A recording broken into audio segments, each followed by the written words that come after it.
What if I told you that a child stuffed animal became the center of a political firestorm? Imagine this. A U.S. congressman's divorce case suddenly turns into a national spectacle not because of financial disputes or infidelity, but because of a pink plush bunny missing an eyebrow.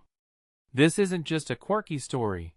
It's a window into how our culture weaponizes the personal, how scandals are manufactured in the digital age, and how something as trivial as a sleep buddy can become a symbol of moral decay.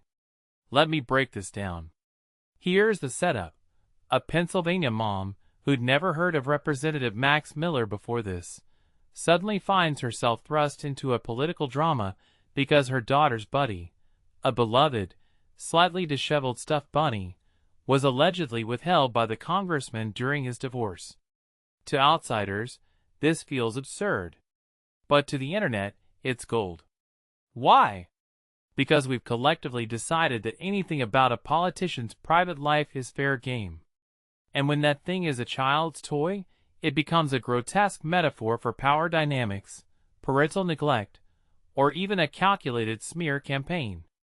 Personally, I think this says more about our obsession with punishing public figures for their most mundane failings than it does about the bunny itself. Let's talk about the symbolism here.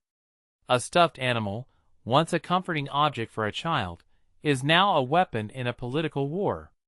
What does that say about how we perceive vulnerability?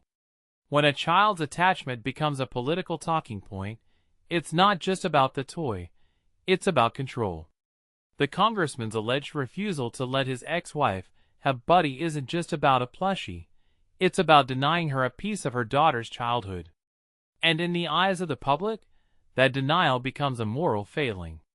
But what many people don't realize is that this is a narrative being constructed by media and activists who thrive on turning private pain into public spectacle.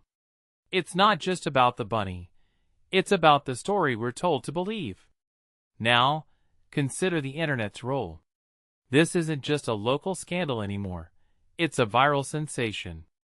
Hashtags, memes, and outrage are fueling a narrative that's way bigger than the original incident. What makes this really interesting is how quickly something so trivial can become a proxy for larger cultural battles. Is this about parenting? About politics? Or about the way we consume scandal like entertainment? I think it's all of the above. The bunny is just the hook. The real story is how we become addicted to tearing down people's lives for clicks and shares. And here's the deeper question. When does a personal matter become a political liability? In this case, the congressman's divorce was already messy, but the bunny turned it into a full-blown crisis. Why? Because it's relatable, visceral, and easy to mock. It's the kind of detail that sticks in your brain, that makes you feel like you've uncovered some hidden truth. But what this really suggests is that we're more willing to believe the worst about politicians when the evidence is as flimsy as a missing eyebrow on a stuffed animal. It's a dangerous precedent. It means that anyone in the public eye is vulnerable to having their most mundane choices twisted into moral failures. So what's the takeaway? This isn't just a story about a bunny. It's a story about how our culture treats privacy, how we weaponize intimacy, and how the line between personal and political is increasingly blurred. If you take a step back and think about it, this scandal is less about the toy and more about the system that turns everything into a scandal. And that, my friends, is the real story here.